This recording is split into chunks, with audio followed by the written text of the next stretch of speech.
Yes, gute nshuti za Flip GTV, bakunzi ba Flip GTV mwebwe mudahengeshanya kudukurikirana ku rubuga rwacu rwa YouTube ariko rwanyu. Turabaramukije tubifuriza amahoro y'Imana ko yobandanya abana nawe. Ati rero no munsi ni giki gishushe cyane. Murazi neza yuko tubahereza amakuru ari update news mu kirundi ciza n'amakuru agezweho ari ku mwanya cyane.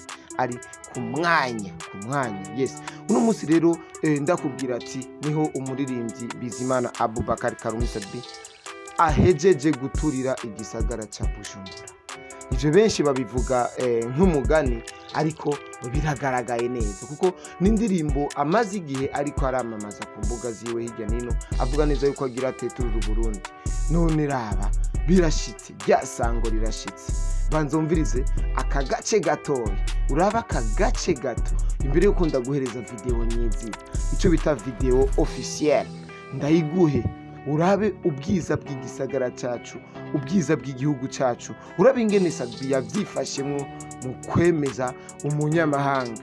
Mvuze umunyamahanga simba mvuze nabi, mvuze yuko ari umuntu wese ari umushitsi ataba muri iki gisagara ca Bujumbura adafise nationalite y'u Burundi, aba ari umunyamahanga. Nawe sundi ni Otile Brown.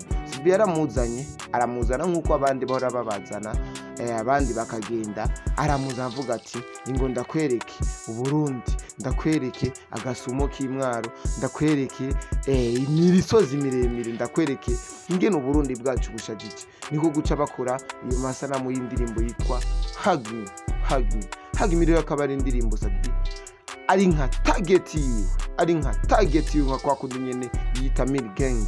Ari ni target nyene yo kuvuga ati turacari kuri wa muvuduko nyene, turacari kwa kundi nyene hahandi namwe murabizi muca muvyumva. Ariko reka ndeke kubatakariza umwanya, reka ndeke kubaruhisha cyane mu mutwe, banza mukurikirane kano nta mandagaruka.